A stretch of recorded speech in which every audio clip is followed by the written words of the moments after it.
Olá, começa agora mais um TV Unimed. A maioria dos acidentes poderiam ser evitados, porém, quando eles acontecem, alguns conhecimentos simples podem diminuir o sofrimento e evitar complicações futuras e até mesmo salvar vidas. Eu estou falando dos primeiros socorros. Medidas simples que, se tomadas no momento de um acidente, podem ser fundamentais para a saúde e a vida das pessoas que se machucaram. No entanto, grande parte dos casos, acidentes que ocorrem no dia a dia, muitas vezes dentro de casa, recebem tratamento inadequado. Você sabe, por exemplo, o que fazer quando uma criança engole um objeto pequeno? E o que fazer quando alguém sofre uma queimadura dentro de casa? Ou então, quais os procedimentos ideais quando uma pessoa sofre uma convulsão? Para responder estas e outras perguntas, hoje eu recebo aqui no estúdio da TV Libertas Fernando Augusto Rodrigues, formado em enfermagem pela Univas e pós-graduado em urgência e emergência pela UTI, pela Escola de Enfermagem Venceslau Braz. Tem experiência de 6 anos em resgate e atendimento hospitalar. As pessoas realmente desconhecem os primeiros socorros, o que precisa ser feito imediatamente, no momento em que as coisas acontecem. Seja muito bem-vindo ao nosso programa. Obrigado. Sim, a maioria das pessoas às vezes desejam fazer alguns procedimentos que não têm conhecimento e acabam piorando aí o resgate ou a qualidade da sobrevida dessa vítima, né? Na maioria das vezes. Quais são os erros mais comuns que vocês identificam que as pessoas cometem, assim, de um modo geral, que depois nós vamos pontuar algumas situações? Os mais comuns são, no momento de um acidente, é pegar a vítima de qualquer forma e estar encaminhando até o hospital, sem estar realizando ali um primeiro atendimento ou um primeiro socorro. Ou, no caso, ligar para uma pessoa habilitada que vai fazer o procedimento correto. Ah, sim. Mas antes de a gente falar desses acidentes, vamos falar um pouquinho de prevenção. Sim. O que idosos, crianças, gestantes, por exemplo, devem fazer para evitar esses acidentes comuns dentro de casa que nós citamos agora há pouco? Bom, no caso de idosos, utilização de barras em banheiro, evitar degraus em casa, no caso de box de banheiro, não está colocando aquela parte mais alta. Crianças, cuidado na verdade dos pais, né? Sim. Não está deixando a criança sozinha, principalmente na cozinha, risco de panela, com água quente, com óleo de fritura, com leite, que é o mais comum. 58% das vítimas de queimadura são crianças, no interior de casa. Altíssimo número, né? Altíssimo. E nas gestantes, no caso, também o mesmo cuidado, né? Que a mulher, quando ela se encontra gestante, ela se encontra mais lenta, mais devagar. Então, ter cuidado com tapete em casa, cera, evitar cera em casa, no chão, né? E você falou de um número altíssimo, né? Um percentual alto de 58% de acidentes envolvendo crianças, né? E queimaduras. Como evitar isso? Quer dizer, você falou, a responsabilidade maioria das vezes é dos pais, evidentemente, porque eles que manipulam alguns, por exemplo, objetos cortantes, facas, por exemplo. O que eles devem fazer? Que cuidados eles devem, na verdade, evitar, né? Que as crianças tenham acesso a esse tipo de objeto. A cozinha, né? O que eu vejo mais comum da criança ter acesso são prateleiras mais altas, fogões. Hoje em dia a gente tem aquele tipo de fogão cooktop, que é um pouco mais alto, ou até um portãozinho na entrada da porta da cozinha, para estar evitando o acesso dessas crianças. E no mais, prestar atenção, né? Olhar. Criança cortar é muito comum, né? É muito comum criança às vezes tá mexendo com tesouras escolares, elas já têm a ponta arredondada para evitar esse tipo de acidente. Mas pode acontecer da criança se cortar. Um ferimento, um cortezinho, o que a mãe deve fazer? Tem que lavar, higienizar, o que tem que fazer? Depende. Se for um corte pequeno, a higienização sempre é bem-vinda, né? Água e sabão. Não passar nada, não colocar nada, não é um procedimento. Se for um corte mais profundo, a gente informa e orienta que seja feita a contenção direta ou curativo compressivo. Sobre o local do corte, eu vou estar colocando um pano limpo e fazendo a compressão de uma força um pouco maior. Sim. Nunca fazer o torniquete, que a gente fala que é torniquete, que é comprimir... Tentar impedir que o sangue passe. Né? Sim, a compressão direta no local do ferimento. Um exemplo, se você coloca um pano, nunca ficar limpando. Por quê? Sempre, o que pode acontecer? Porque o sangue ele começa a coagular, para impedir, as plaquetas começam a se agregar para impedir o sangramento. No momento que você limpa, você tira aquela coagulação, então vai continuar sangrando. Então, o primeiro tecido que eu coloco, um pano limpo, um agaze, uma compressa, se eu tiver estéril, que é até melhor, eu coloco e deixo, até a chegada no hospital, se for necessário, né, para suturar ou dar pontos, que a gente fala. Então, sempre o primeiro, posso estar trocando os de cima, mas a primeira gaze que eu coloco e faço a compressão, eu tenho que mantê-la. Vai ficar até chegar no hospital para fazer o tratamento direto, né? Qualquer tamanho de corte é fundamental que a pessoa dê esse tipo de socorro? Ou não? Se o corte for muito grande, muito profundo, é melhor já levar para o hospital? Ou não? O indicado é realmente fazer a compressão. Sangramento, pare o mais rápido possível. Sim, o indicado é fazer essa compressão direta, para evitar esse sangramento e estar encaminhando o mais rápido possível para o hospital, né? Por quê? Para evitar um sangramento, um choque hipovolêmico, né? O que é isso? Perda sanguínea em excesso. Né? Se acontecer essa perda, como que a gente identifica? Como é que a pessoa vai reagir? A primeiro momento, a pessoa começa, o coração acelera, né? Ele acelera e a pessoa começa a se queixar de sede, pele fria, pulso rápido, tá? Palidez, esses são os estágios de perda de sangue. Em excesso. Dá para observar com facilidade. Isso. Então. E o estágio mais grave, a pessoa já começa a ficar letárgica, inconsciente, até não responder mais. Aí já é um momento perigoso. Perigoso.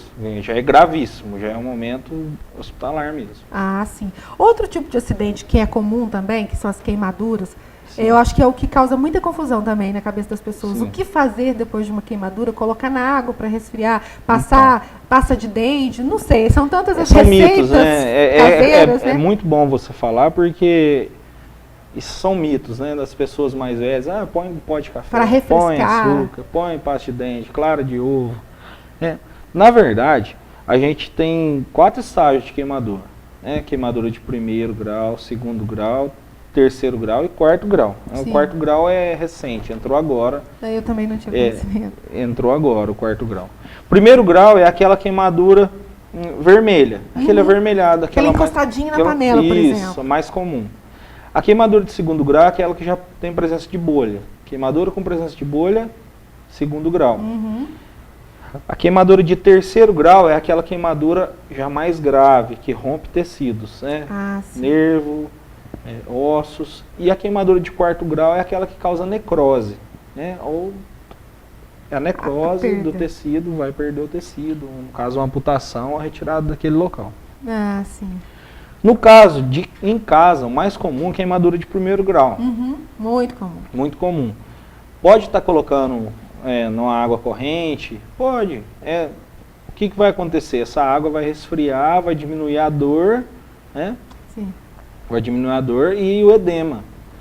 Porém, não coloco nenhum tipo de produto, né? Porque depois, para limpar no hospital, vai piorar. Vai aumentar a dor bastante. Aumentar a dor, o transtorno é pior.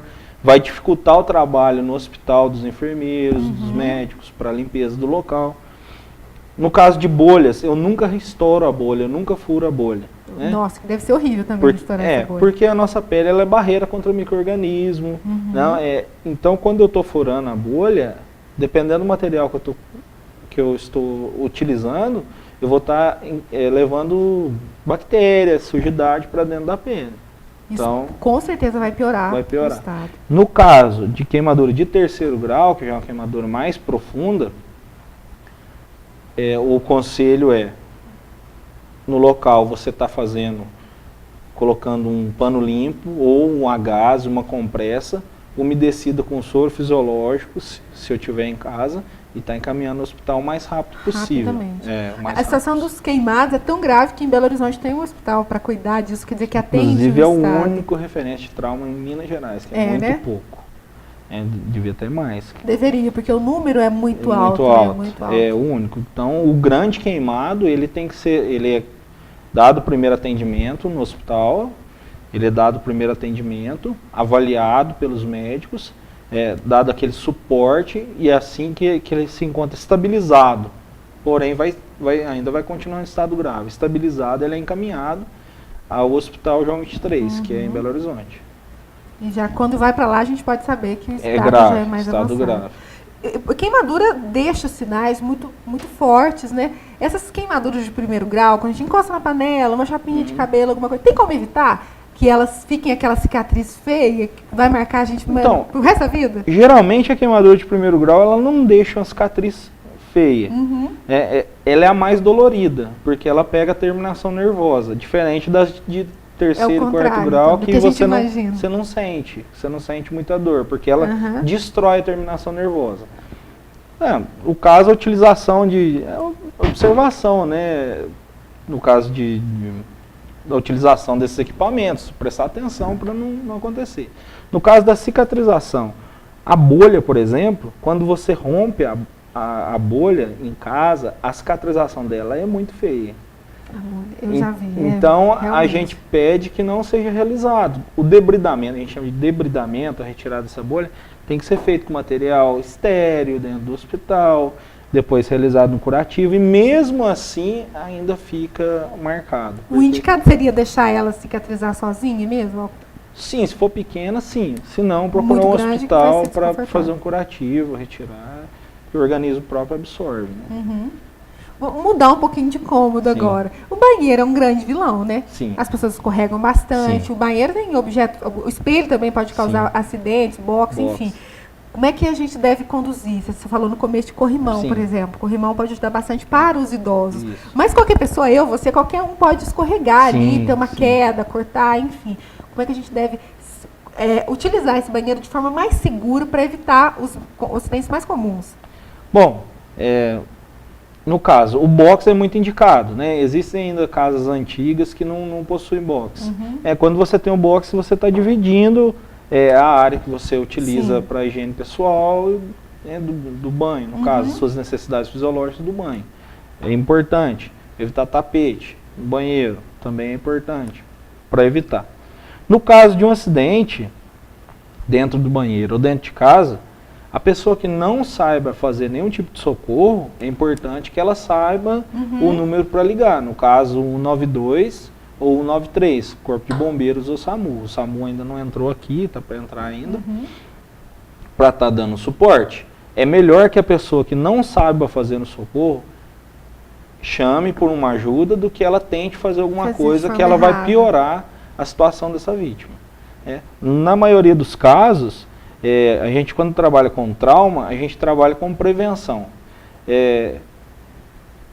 Quando um acidente ele acontece, entre aspas, o que era para acontecer, já aconteceu. Então a gente trabalha no socorro na possibilidade de diminuir as lesões dessas vítimas. Sim. A gente precisa diminuir as lesões. E qual que é a forma disso? Um socorro correto até o hospital. Ele vai ser fundamental depois. Utilizar as retiradas, os rolamentos, utilização de colar, de prancha, aquela prancha. Sim, Isso é o mais comum. Os acidentes mais comuns dentro do banheiro é a queda mesmo? Queda. É a queda. Às vezes a pessoa tem uma queda, não sei se cai de costa, bate a cabeça, bate o crânio, de que jeito que acontece, ela parece que tem um apagão súbito. O que é aquilo? O que a gente tem que fazer naquela situação? A gente chama de concussão cerebral. O cérebro ele está solto dentro do nosso crânio. Quando você tem uma pancada muito forte, por isso que muitas crianças têm na escola brincadeira de dar tapa na cabeça, isso não é indicado. Não pode, então. Porque quando você sofre uma queda ou bate um carro, seja ele o trauma no cerebral, o cérebro ele balança dentro dessa caixa craniana. Então por isso que a gente tem essa concussão, a gente apaga momentaneamente. E geralmente não lembra do que aconteceu dali para trás. É natural, então, que isso acontece. A gente chama de amnésia lacunar. É rápida. E a gente deve tentar ajudar de alguma forma ou só aguardar a pessoa voltar ao estado normal? Protocolo de trauma. Queda, chama o socorro. Se eu não sei fazer nada, mantenho ela na forma que ela se encontra. Se tiver um sangramento extenso, eu faço a contenção sem movimentar a cabeça da vítima ou o corpo da vítima, para diminuir o sangramento. Mantenho a cabeça da forma que ela se encontra. Se estiver de lado, eu mantenho de lado. Se estiver de bruço, eu mantenho de bruço, desde que ela consiga respirar. Existem duas manobras que a gente faz para abertura de via aérea. 70% das paradas cardiorrespiratórias hoje são por enrolamento da língua, ou a gente fala queda da língua, né? A pessoa apaga, desmaia, ninguém sabe fazer nada e a gente chama que a língua desce e faz uma parada cardiorrespiratória. Então, seria importante eu até conseguir mostrar algum dia isso aí. Seria, acho que importante. As pessoas precisam ver, né, para entender melhor. Para entender como que esse processo todo acontece.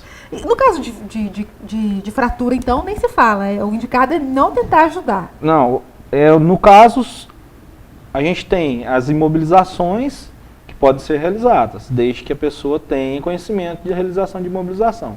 Porque a imobilização, o que ela vai fazer? Ela vai diminuir a dor, vai diminuir o sangramento, porque o osso também sangra, mesmo que não seja externamente e internamente, né? O osso é produtor sanguíneo, então quando ele se rompe, ele sangra. Então a gente tem que fazer imobilização para diminuir esse sangramento, diminuir a dor local, porque a pessoa tem uma perda funcional, ela não consegue se mover, e está realizando o transporte até o hospital de forma a minimizar a dor e a minimizar a sequela dessa vítima. Mas ele tem que ser realizado de forma que a pessoa saiba o que está fazendo. Ou, se não, chamar o socorro. Chame o socorro, então, na dúvida. Na dúvida, 192 ou 193. Bombeiro ou SAMU. Tem que chamar. É para prevenir, né? Para prevenir. Vamos chamar o intervalo rapidinho e a gente volta dentro de instantes. Nós vamos voltar falando da farmacinha, a famosa farmacinha que muitos de nós têm em casa. Nós voltamos já.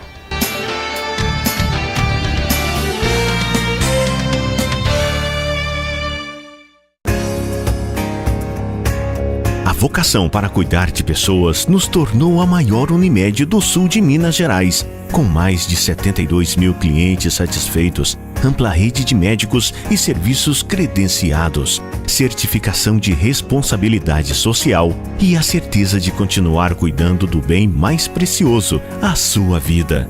Cuidar de você. Esse é o plano. Unimed Sul Mineira, 26 anos.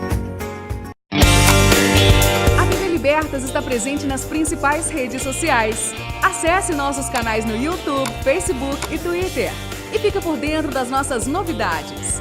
Assista ainda toda a nossa programação online de qualquer lugar do mundo. É a programação da TV Libertas com você também na internet. TV Libertas nas redes sociais. Acesse!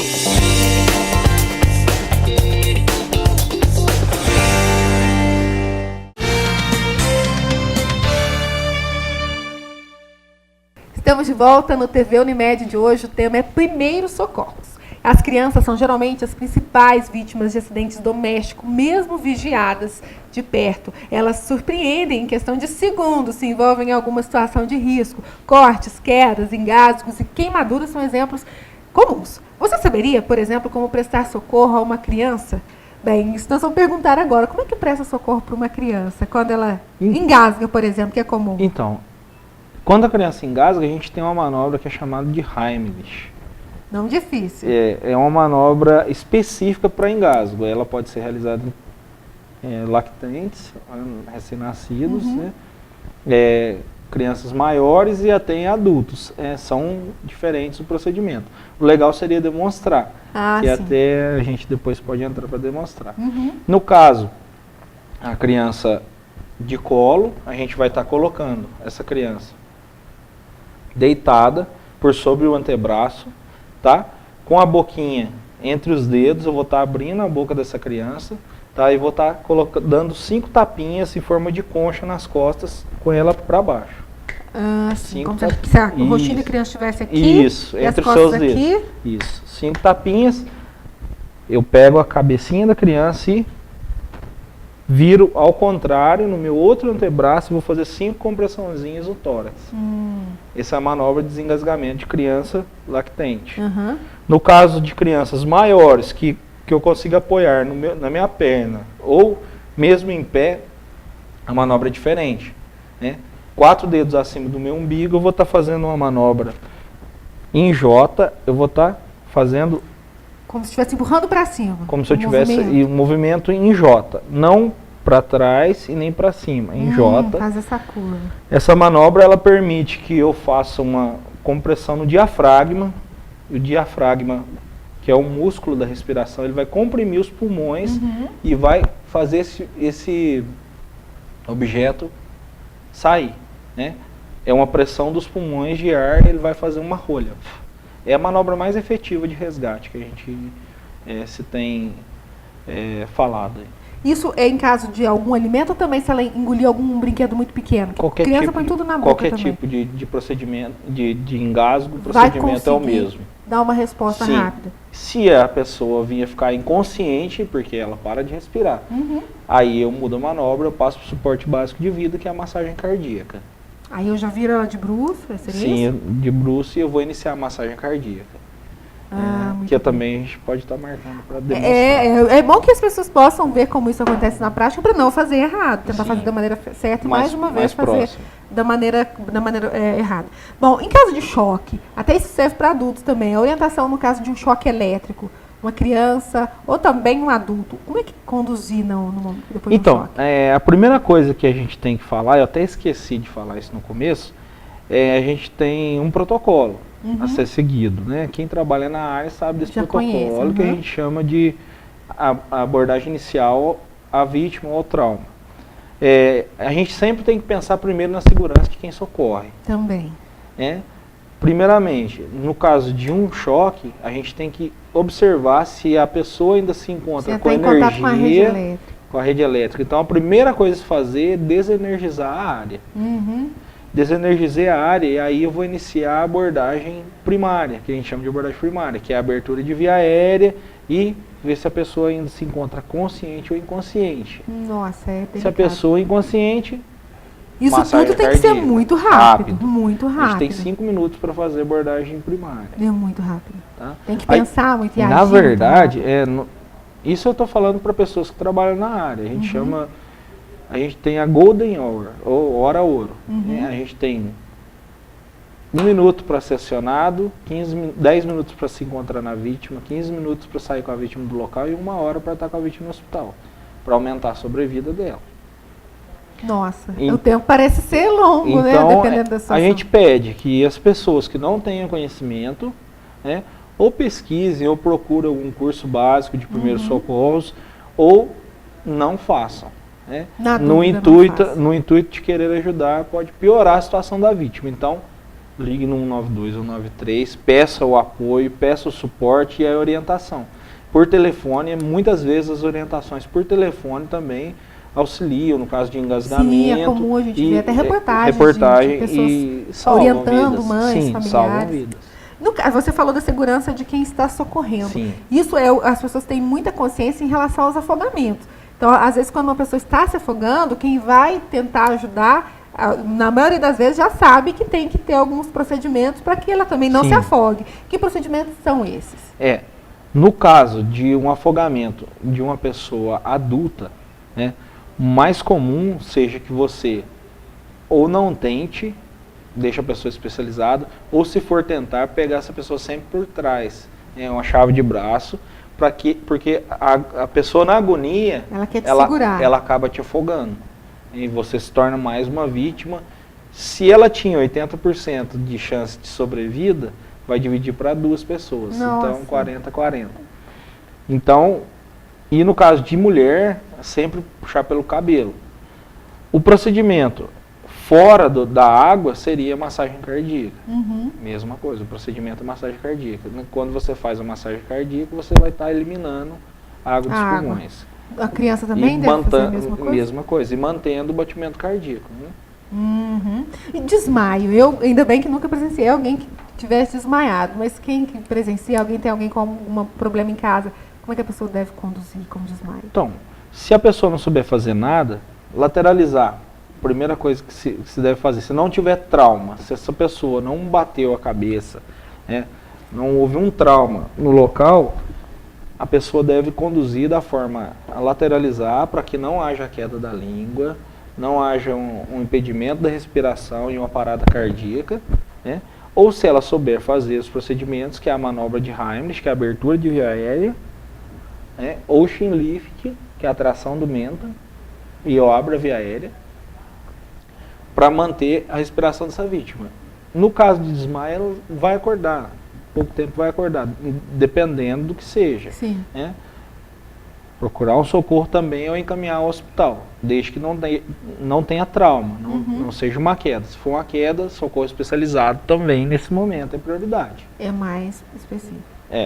No caso de convulsão, é muito importante que eu mantenha a via aérea aberta e a cabeça. Segure a cabeça. Uma pessoa com convulsão, segura a cabeça e mantém a via aérea aberta.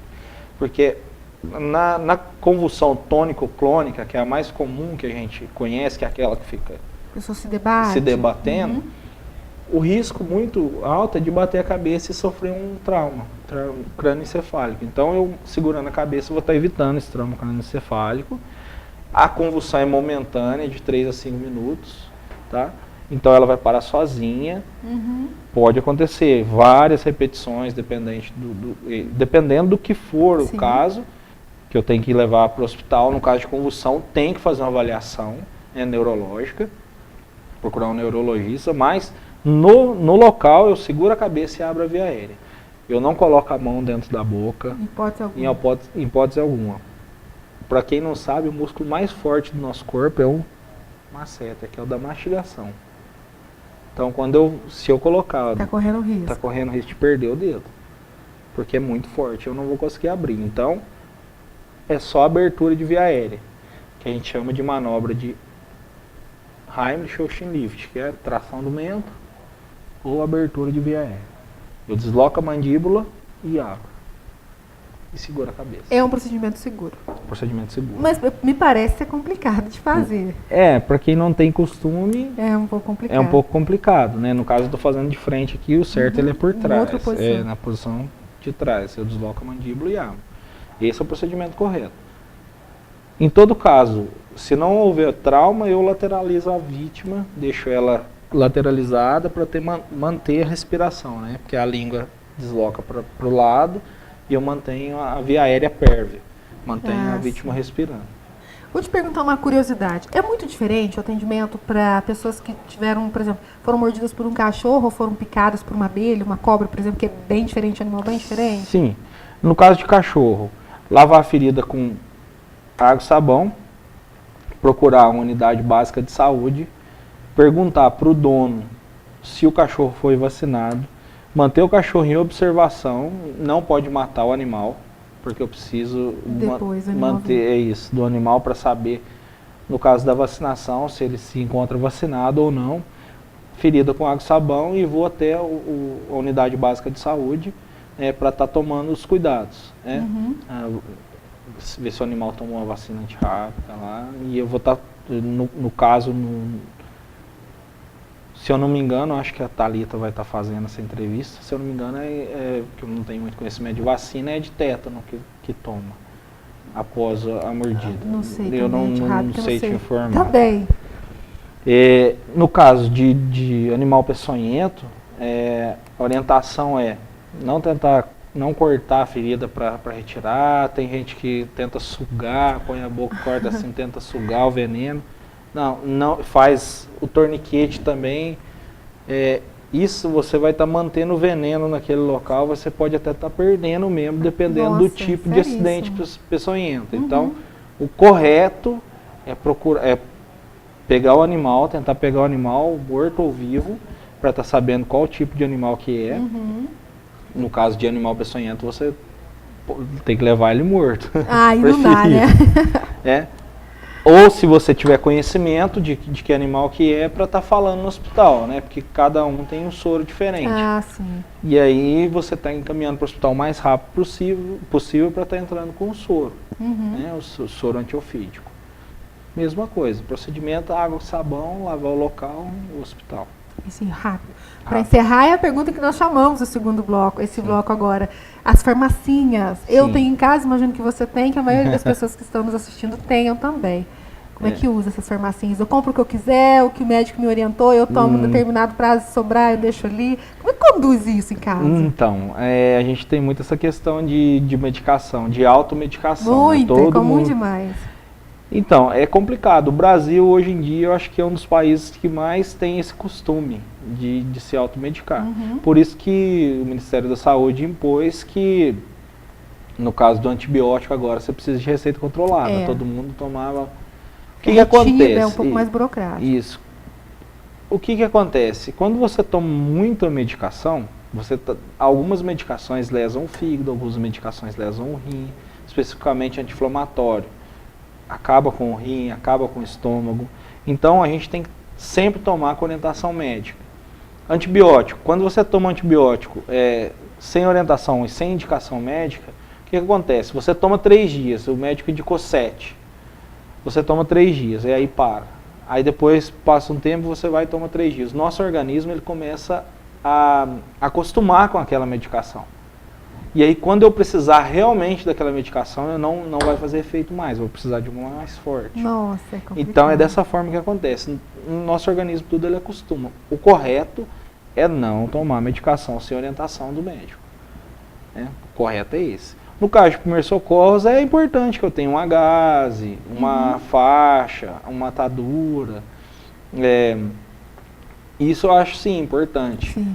Porque um caso de um pequeno curativo, de um arranhão, de uma escoriação ou de um pequeno corte, eu posso estar fazendo curativo correto. Isso é interessante. Mas desde que tenha conhecimento também como se faz. Conhecimento mínimo, né? Sim, conhecimento pra tentar mínimo. fazer. Sim. O assunto não tem fim, né? Se a gente ficar falando aqui, porque são inúmeras situações, eu gostaria de perguntar muitas coisas aqui, que eu tenho muitas dúvidas, eu acredito que o pessoal de casa também tem. Mas você já é nosso convidado para voltar? Sim. Infelizmente, o nosso programa de hoje fica por aqui. Eu agradeço muito a sua participação. Espero que a gente possa mostrar para quem está em casa como fazer na prática esses primeiros socorros, para que eles venham entender perfeitamente do que nós estamos falando. Muito obrigada. Infelizmente, o TV Unimed de hoje fica por aqui. Nós voltamos no próximo programa. Mande sua sugestão no e-mail produção@tvlibertas.tv.br. A gente se vê.